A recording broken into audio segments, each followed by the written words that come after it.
একদিন সকালে খাবার খুঁজতে টোনার টুনি অনেক দূরের জঙ্গলে গেল।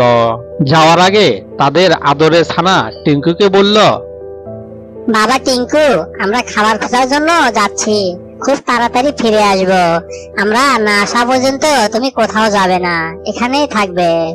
এই কথা বলে টোনাটুনি উড়ে গেল। বাসায় টিঙ্কু একাই রইল। সূর্য পশ্চিম আকাশে ঢলে পড়ল। এদিকে ছোট্ট টিঙ্কু বাসায় একাই বসে থাকতে ভয় পেতে লাগলো। আজকে মা বাবা আসতে এত দেরি করছে কেন? আমি খুব ভয় পাচ্ছি। আমি একটু খুঁজতে যাই।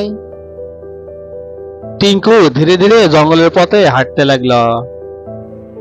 টিঙ্কু হাঁটতে হাঁটতে পথের মধ্যে একটা লাল টাটকা টমেটোর গাছ দেখতে পেল। টিঙ্কুর অনেক ক্ষুধা পেয়েছে, তাই টিঙ্কু মনে মনে ভাবলো একটা টমেটো খেলে ক্ষতি কি।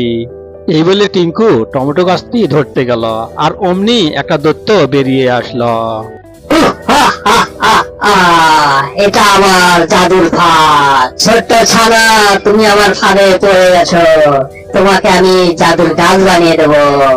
তারপর দৈত্যটি টিঙ্কুকে একটি গাছে পরিণত করে দিয়ে সেখান থেকে চলে গেল।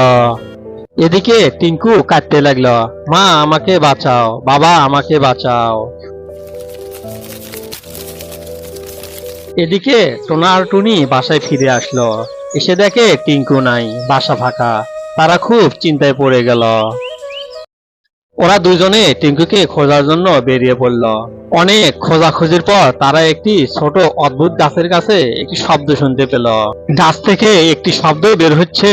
মা বাবা আমাকে বাঁচাও, ওই দৈত্য আমাকে গাছ বানিয়ে দিয়েছে। টোনাটুনি অনেক ভয় পেয়ে গেল, তারপরও হাল ছাড়ল না। ওরা দুজনেই গ্রামের এক তান্ত্রিকের কাছে আসলো। তান্ত্রিককে সব খুলে বলল। সব শুনে তান্ত্রিক বলল, ঠিক আছে টোনাটুনি, তোরা চিন্তা করিস না, আমি তোদের টিঙ্কুকে ফিরিয়ে আনবো। কবিরাজ জঙ্গলে গিয়ে গাছটির কাছে গিয়ে মন্ত্র পড়ে জাদু করলো। সঙ্গে সঙ্গে টিঙ্কু আবার ছোট্ট ছানা হয়ে গেল। দৈত্য আবার জাদু করে গাছটিকে একটি বল বানিয়ে দিল।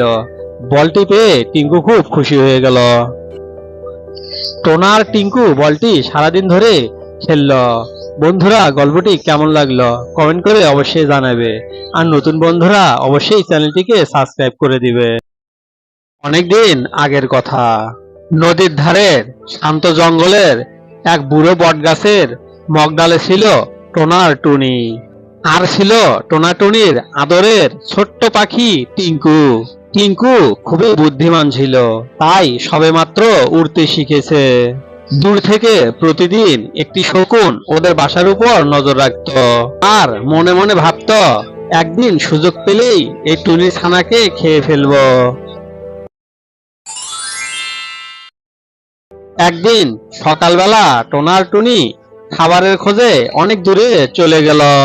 বাসায় একাই রইল ছোট্ট ছানা টিঙ্কু।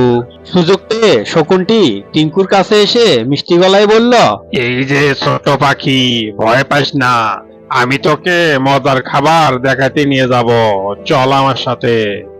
টিঙ্কু বুঝতে পারল কিছু একটা গড়বড় আছে, নিশ্চয় এটা কোনো একটা ফাঁদ। ঠিক আছে, তুমি আগে ওড়ো, আমি তোমার পিছন পিছন আসছি। শকুনটি অন্যমুখে উড়তে যাবে, সেই সময় টিঙ্কু দিল উড়াল। শকুনও পিছন পিছন দিল উড়াল। টিঙ্কু কানের ভয়ে খুব জোরে জোরে ছুটল। শকুনও কম না, সেও পিছন পিছন ছুটল। দুজনেই অনেক ক্লান্ত।